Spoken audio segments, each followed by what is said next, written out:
The devil's triangle. This is going to crush testosterone and also your manhood because, quite frankly, there's a lot of oxidative stress going on, and there's a simple solution for this. Because as you can see here, the manhood, penis, prostate, testes, scale down. We certainly don't want that, legends. So to get to that place, we have to understand that if we got lack, but also excess in our body, it can cause the devil's triangle. Now, Dr. Canberra, when I spoke to him a while back now, he said this to me, and hell, it resonated with me. So listen to that conversation that Dr. Ken and I had a while back now. The untrue story that eating a slave diet is the healthiest diet for a human being. Eating a plant-based diet, that's exactly the diet that the Roman emperors fed their subjects to keep them from revolting. That they had a full belly, they didn't starve to death, but they had no motivation, they had no mental inquisitiveness or ingenuity, and so they were easy to keep down. Yeah, that's right. So we're kind of told to eat these foods that are very low in nutrient density. It's that's quite very revealing, isn't it? And they tell us not to eat a lot of these foods here, which are very high in overall nutrient density. But there's a problem, because if you've got a hemochromatosis risk in your genetics like me, you can get iron overload. However, and paradoxically, they fortify your foods like cereals and breads with iron. So you can even get iron overload by eating those foods. But they're very poor in nutrient density, but they're overloaded with iron sometimes. So bit of a paradox. And genetics plays into it too, because, up here, dark leafy greens are certainly great. I mean, they're packed full of really good stuff, but they don't work for me and also my friend, Dr. Anthony J. So this is a conversation Dr. J and myself had a while back now. Listen. Leafy greens screw me up. Me too, man. That's what I was just going to say. I've been wearing a CGM, a continuous glucose monitor. Yep. And even when I eat just like a leafy green salad with zero carbs, it spikes my blood sugar. Is that inflammation? Yeah, it's like your body's going into fight or flight. Yeah. Yep. Holy shit. That is so important. I know. It's the same thing happens to me. Yeah. Mark, I can, just for the experimental sake. Yep. I bought some Coca-Cola and some other bullshit stuff just to try it.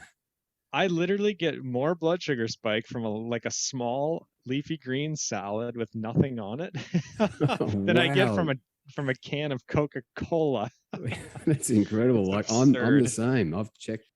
Yeah, so we got food sensitivities. Not everyone's going to have a reaction like that to dark leafy greens, but Dr. J and myself do, and a few of the people that we help do too. The one big problem for your manhood is iron overload.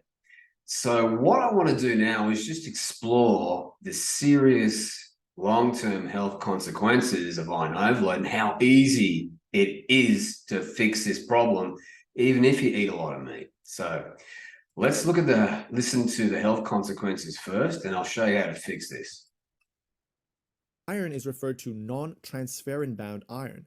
And when this happens, cells will take up this non-transferrin bound iron into the liver, for example, the heart, the pituitary glands, the joints, the pancreas, as well as the gonads.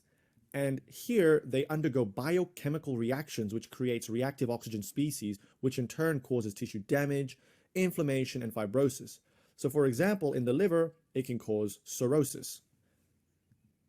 As well, it increases the risk of hepatocellular carcinoma. In the heart, it can cause restrictive or dilated cardiomyopathy as well as arrhythmia. In the joints, it causes arthritis. In the pituitary glands, when you have iron depositing here, it can cause secondary hypothyroidism or secondary hypogonadism. In the pancreas, the deposition of iron can cause diabetes mellitus. In the gonads, it can cause testicular atrophy, amongst many other things. Did you catch all that? That is huge. It's affecting every tissue and organ, iron overload. So you got hypogonadism, you got problems with diabetes, you've got arthritis, you've got heart problems, liver problems, pituitary, you've got, it's just a mess. So how do you solve this problem? That's pretty simple. You simply donate blood. It is as simple as that. Now, here's the problem, as I've learned from the functional medical professionals.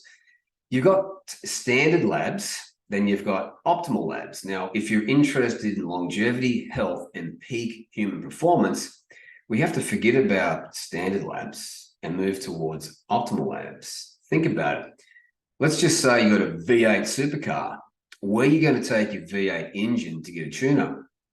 The same mechanic that does Miss Daisy's 4-cylinder, or a V8 expert? No brainer. So we go to functional doctors for peak human performance. So the problem with iron, especially ferritin here, is they say between 30 and 400, you're okay. Now, according to the functional experts and Dr. J, we need to get it between 50 and 100 with ferritin. And certainly you need to do a more comprehensive iron panel to really explore what's going on. But that's a great first step. Now, to compound this, we're going to talk about the Devil's Triangle very shortly and its implications to something called SOD2, superoxide dismutase 2. And I'm going to show you how to solve this problem, and it's huge. That if you've got this issue, this is what can happen if you've got this issue. Heart disease. Yeah. So this one gene, there's really the two genes here, but the SOD2 gene is not a risk unless her ferritin is high. But if her ferritin is high, this gene gives her a 10-fold higher risk of heart disease, which is super high risk. 10-fold, yeah. We want that to be 0-fold. So you got to make sure the ferritin is between 50 and 100, not just 50 to 500 or some kind of crazy nonsense. Yeah. Has to be optimal, not just normal in this one. Yep. This is going to be. That's Dr. Anthony J, who did a 5-year PhD in hormones, cholesterol. He's also a genetic expert. But if you start looking at the scientific literature, it's thick with iron overload. And remember, we don't want it this standard bullshit. We want to get it optimal. Now, this one here, impotence, yeah, correlated with a 50% reduction in plasma testosterone, resulting in a 63% decrease in testosterone production and testicular atrophy. So as we can see there, it's a big deal, and it's also causing insulin resistance. But when you donate blood, there's a massive improvement in insulin resistance. So the simple solution is to check your iron and ferritin and get it back in optimal labs. Now we're going to start talking about the Devil's Triangle here. So it all starts in the mitochondria. Every single cell has lots and lots of mitochondria. Now, we want them healthy. We don't want them sick. The mitochondria do a lot of incredibly important things, and here is just 3.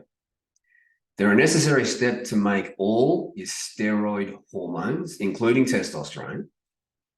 They produce the bulk of your energy in your cells, called ATP, and they're the only place you can burn body fat. So what we've got to think about is all of our cells have the mitochondria, and they use oxygen. So when we use oxygen, there's this toxic metabolite produced right here called superoxide. Now, when you've got adequate vitamin and mineral status, and I'll show you how to get this right, that's taken care of and turned into harmless H2O, water. Our body is amazing. So the way that it does that, superoxide, this superoxide dismutase here fires up, and a manganese acts as a cofactor to take care of it. Now, superoxide dismutase turns it into a less toxic thing called hydrogen peroxide, and that's when glutathione comes along, or catalase, and turns it into harmless H2O, water. So that's inside the mitochondria, so you need manganese for the mitochondria.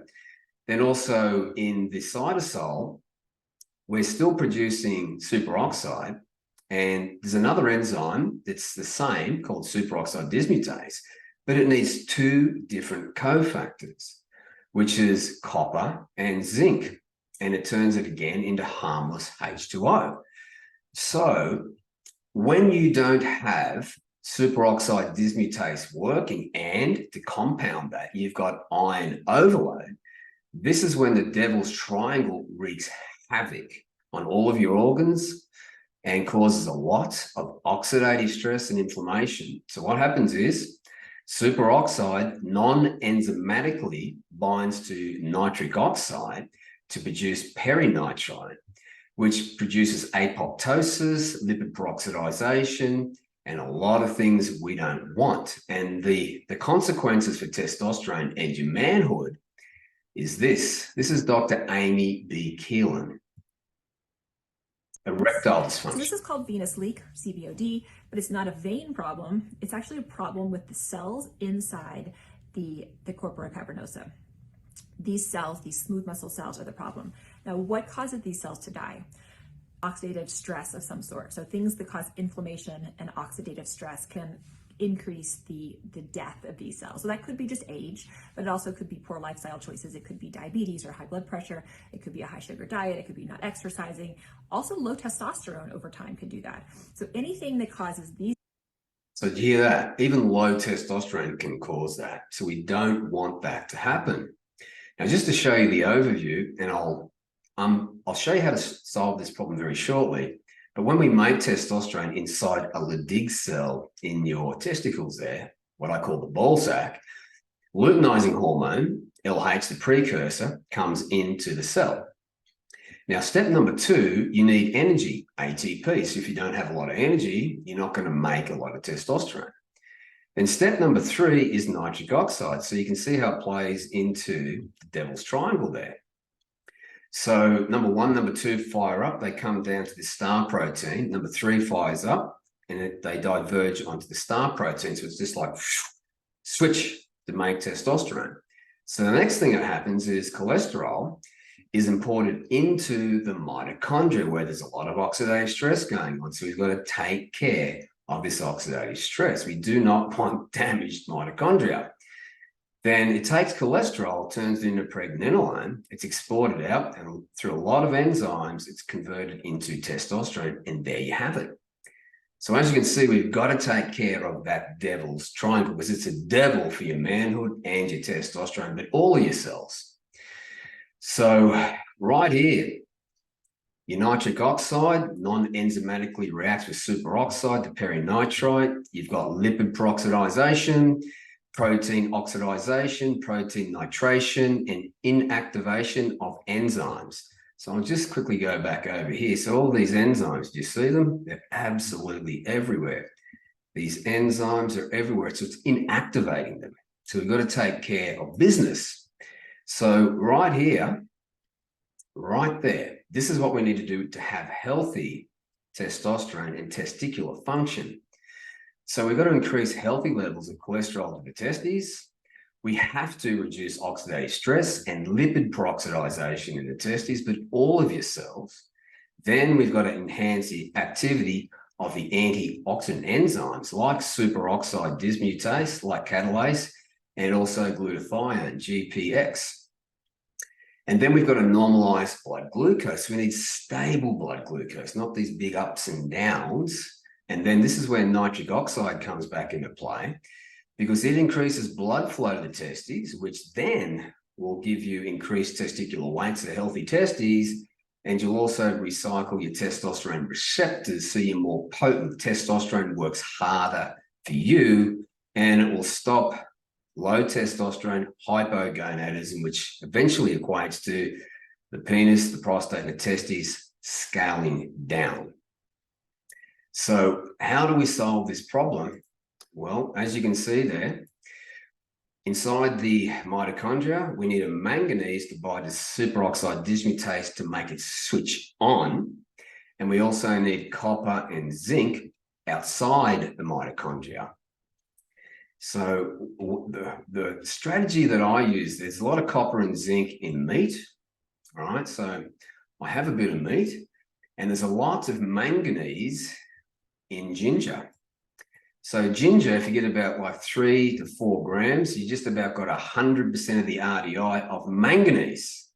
And look what else it does. We're talking about antioxidant activity. So it's increasing your antioxidant activity. It's anti-inflammatory, anti-obese, because it inhibits apogenesis, which is fat, building up of fat, anti-nausea, cardiovascular protection. You've also got respiratory protection, so asthma and allergies, it's helping with that. Then you've got neuroprotection, brain protection, anti-diabetic, so it's helping with insulin and glucose, anti-cancer activity, and antimicrobial activity. But we're not done yet. It's doing one other thing. So again, inside the testes there and all your cells, you've got nitric oxide, which vasodilates. So what's happening with ginger is that this CGMP here, nitric oxide cyclic guanosine monophosphate, which is this CGMP, this pathway has been found to play a major role in male sexual function by inducing the production of NO. But remember, if you don't have manganese, it's going to, that superoxide inside the mitochondria will bind to nitric oxide and produce perinitrate. So, you know, we need manganese, huge. And it's also known as a potent vasodilator, it's a better blood pressure. And this study concluded that 6-gingerol, which is a potent bioactive compound in ginger, is able to stimulate CGMP, again, the nitric oxide pathway here, to enhance the production of NO. Now, one final thing, glutathione. Remember I talked about glutathione there? So glutathione, you've got your superoxide. It turns it into hydrogen peroxide, which turns it into H2O. And glutathione turns it into H2O. Now, what is glutathione? Well, it's just 3 amino acids, glutamate, cysteine, glycine. So if you've got a low protein diet, maybe, just maybe, you can't make enough glutathione because you don't have adequate building materials to make glutathione in the first place. So when you've got low glutathione, you'll have neuron brain issues like Alzheimer's, Parkinson's, Huntington's, ALS, migraines, multiple sclerosis, autism, ADHD, ADD, bipolar depression, cardiovascular, atherosclerosis, erectile dysfunction, of course, hypertension, stroke. Then your thyroid and pancreas tap out, so diabetes and hypothyroidism. Then immune function and cancer, so you've got all these cancers here: breast, lung, cervical, colon, ovarian, leukemia, lupus, viral infections, asthma, my God, acne, Lyme disease, allergies, gingivitis, arthritis, and then other conditions here: inflammatory skin, anti-aging, or sorry, accelerated aging, which we don't want, arthritis again, chronic fatigue, chronic obstructive pulmonary disorders, gout, hepatitis, cystic fibrosis, infertility, eyes screw up, and gastric ulcers. So the way that you try and solve this problem is that you don't select for the low nutrient foods. You actually select for the high nutrient foods, but you got to make sure that your blood labs are ideal and that you don't have things like iron overload, because that makes it all worse. Because too much iron can trigger the stimulation of the devil's triangle and make it all worse. So you don't want to make things worse, you want to make things better. So get your iron labs done, especially ferritin there. And if it's above 100, as Dr. J says in functional medicine, donate blood and get it back between 50 and 100. So that's all I've got for today. Have you got any questions? If you do, drop a comment below, because you do not want the issues with the devil's triangle taking your testosterone and your manhood. And don't forget that this ginger here, the powdered organic ginger, 2 to 4 grams per day, you're a long step in the right direction, because you've got enough manganese to power up superoxide dismutase. Then if you've got enough glutathione, you'll turn it to harmless H2O. And then you're a long step in the right direction.